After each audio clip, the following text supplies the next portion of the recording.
देखिए, हसन दानिश साहब और वसीम अकरम साहब, आप लोगों का सवाल ये है कि बहुत से ऐसी पसमानदा तबकात के लोग जो है ये वक्फ एक्ट को फेवर कर रहे हैं और उसको समर्थन में उतर आए हैं।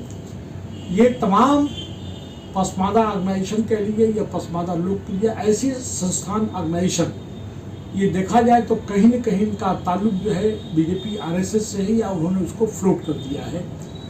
जो उनका ये कहना है कि ये तमाम वक्फ जमीनें जो गरीबों के लिए बनाई गई थी, इसका फ़ायदा लैंड माफिया को, मुतवल्ली को या बड़े बड़े नेताओं को मिला है, जिसके लिए बनाया गया था उनको नहीं मिला। देखिए, ये बात भी सही है और तमाम जो इसके समर्थन में उतर के आए हैं उन्होंने भी लूट खसोट किया है, वो भी बड़े लोग हैं। और दूसरा, जो लोग इसको अपोज कर रहे हैं कहीं न कहीं वो दागदार है, उस इशू पे मैं जाना नहीं चाहता। हमारा सिर्फ ये कहना है कि ऐसे तमाम पसमानदा ऑर्गेनाइजेशन या ऐसे लीडर्स जो इसको समर्थन में उतरे हुए हैं, मैं उनसे कुछ ये कहना चाहता हूँ कि ठीक है, ये गलती हुई, इसकी दुरुस्त होना चाहिए जो नहीं किया गया। लेकिन पसमानदा की बात जो माननीय प्रधानमंत्री जी ने आज से 2.5 साल पहले हैदराबाद में कहा था कि पसमानदों के साथ नाइंसाफी हुई है, मैं आप लोगों के माध्यम से हसन दानिश साहब और वसीम अकरम साहब ये सवाल रेज करना चाहता हूँ कि अगर हमारे प्रधानमंत्री जी को इतनी ही हमदर्दी है तो मैं ये चाहूँगा कि 1950 का जो प्रेसिडेंशियल ऑर्डर 8 अगस्त 1950 को 340 के तहत जो कॉन्स्टिट्यूशनल डिस्क्रिमिनेशन है मुस्लिम्स के साथ में और क्रिश्चियन के साथ में, उसको हमारे जो है माननीय प्रधानमंत्री बीजेपी उसको वो कर दे, खत्म कर दे, एक स्ट्रोक से खत्म हो जाएगा। दूसरा जो मैं आपसे बात करना चाहता हूँ कि यही बीजेपी है जिसके पास एक भी मुस्लिम एमपी नहीं है। राज्यसभा में मुस्लिम के आबादी के तनासब से, ठीक है, अपर कास्ट को, अशरफिया तबका को वो ना ले, लेकिन जो पसमानदा के जो तबके लोग हैं, बहुत ऐसे काबिल लोग हैं, उनको कम से कम उनकी आबादी के तनासब से राज्यसभा में मेंबर बना दे, वो भी नहीं कर सकती है।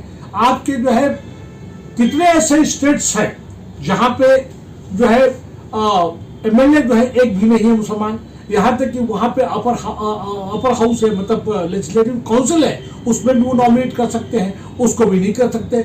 उत्तर प्रदेश के अंदर जो है एक ही मुस्लिम माइनॉरिटीज का अफेयर्स का मंत्री हो, वो भी दानिश अंसारी साहब है, उनका भी परफॉर्मेंस देख लीजिए। मैं समझता हूँ कि वो सरकार के मुसलमानों के सामने एक जनप्रतिनिधि का काम कर रहे हैं। वो कितना काम किया, उसी तरह से जितने भी जो जुल्म जाति उत्तराखंड के हुआ, आसाम के अंदर हुआ, इवन इन मध्य प्रदेश में हुआ, या आपके जो है महाराष्ट्र में जो हुआ, ये तमाम जो है दलित मुसलमान, ओबीसी मुसलमान या पसमानदा तबके के लोग हैं।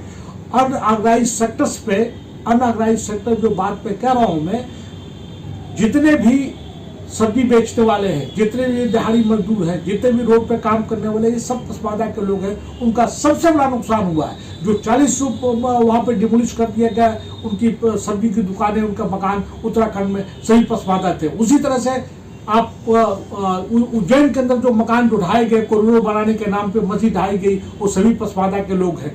बिल्किस बानो जिसके साथ जुल्म जाती हुआ, क्या नहीं हुआ, वो कौन है? ये तमाम चीजें जो है एक तरह से देखा जाए लड़ाने की काम हो रहा है, डिवाइड एंड रूल लड़ाने का काम हो रहा है। यहाँ पे मुद्दा ये नहीं है, मुद्दा ये है कि आप लोग, मैं तो आप ही से मैं सवाल कर रहा हूँ दानिश साहब, आप उठा के पढ़ के देख लीजिए।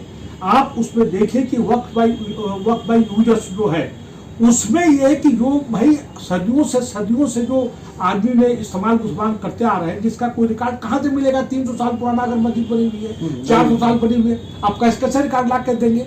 आप कह देंगे अच्छा कोई भी ऐसी धार्मिक संस्थान में जो है उसी के जात बिरादरी के लोग होते हैं, आप कुछ पूछना चाहते हो? ना मंदिर का आप कोई दे सकते हैं, ना मस्जिद का आप डॉक्यूमेंट दे सकते हैं। 500 साल 300 साल पुराना डॉक्यूमेंट कोई कहाँ से लाके दे सकता है? मैं कि जब किसी भी धार्मिक में किसी भी मुसलमान का या गैर उस धर्म के लोग, मजहब के लोग नहीं हो सकते, चाहे वैष्णो देवी का मतलब प्रतिष्ठान हो, चाहे पुरी का प्रतिष्ठान हो, यहाँ पे आप राम मंदिर के प्रतिष्ठान में, यहाँ तक कि आपने तो SC ST को भी वहाँ नहीं रखा है, मुसलमान की तो दूर की बात है। तो मुसलमानों की संस्थाओं में आप क्यों आना चाहते हो? आप देखा जाए कि उत्तराखंड में कितने हमारे मदरसे बंद कर दिए, ये भी उत्तर प्रदेश में। आप तो उत्तर प्रदेश में रहने वाले हैं, किसी के माई के लाल में हिम्मत नहीं जो माननीय योगी आदित्यनाथ जी की आवाज़ उनके खिलाफ आवाज़ बुलंद कर सके।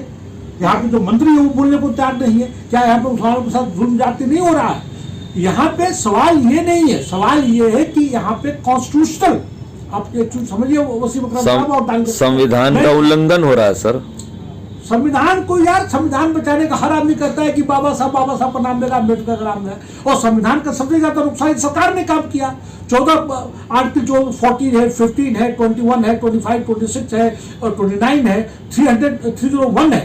ये कॉन्स्टिट्यूशनल एक तरह से देखा जाए तो कॉन्स्टिट्यूशन की ढिज्जा उड़ाने के बराबर है। एक तरह से कॉन्स्टिट्यूशन संविधान को जो है बर्बाद करने की बात हो रही है। तुम एक तरफ कहते हो कि संविधान सुप्रीम है, रूल ऑफ लॉ जो है, due of process of law जो है सुप्रीम है, लेकिन सब वो काम कर रहे हो जिससे कि हमारा कॉन्स्टिट्यूशन का सत्यानाश हो जाए।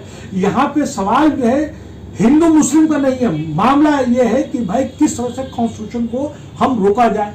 आप रिलीजियस फेथ को एक तरफ तो कहते हो कि आप राम मंदिर को तोड़ा गया, क्या था साहब ये हमारा विश्वास का मामला है, हमारा मत का मामला है और हमारा जो है अकीदा का मामला है। तो क्या मुसलमानों के अकीदा नहीं है? आप हमें बताएंगे कि यहाँ पे कैसे क्या होगा। तमाम संस्थान जो है, पुरानी मस्जिदें जो सालों साल से चली आ रही है, उसका कोई रिकॉर्ड नहीं मिलेगा। कब्रिस्तान है, उसका रिकॉर्ड कोई नहीं मिलेगा। उसी तरह से बहुत से ऐसे कोई ऐसा नहीं जो बड़े बड़े मदरसे जो बनाएंगे, आप जाके देखिए कि नदवा कब बना है और 1864 में कोई बनाया, कोई 1867 में बना हुआ है। आज 1864, 1870, 1857 के गदर के बाद, इवन 1757 के बाद से बहुत सी चीजें बनी। उससे पहले के पीरियड में बहुत से काम हुए। कुल मिला के ये बताना चाहता हूँ कि ये एक तरह से डिवाइड करने की बात है। और वक्फ एक्ट जो है अनकॉन्स्टिट्यूशनल है। और दूसरा जो भी संस्थाएं, मुस्लिम संस्थान के लोग हैं, अगर वो ये काम कर रहे हैं, वो गलत कर रहे हैं और कहीं न कहीं लगता है कि इनका कैरेक्टर कंडक्ट जो है वो पेड है, ये स्लीपर सेल की तरह काम कर रहे हैं। मैं उनको जो भी इसको एक्ट को जो वो सपोर्ट करता है, मैं उसको कड़े शब्दों में, स्ट्रांग वर्ड्स में कंडेम करता हूं। उनको चाहिए कि इस एक्ट को पढ़ाई करें और उसको जाने समझे।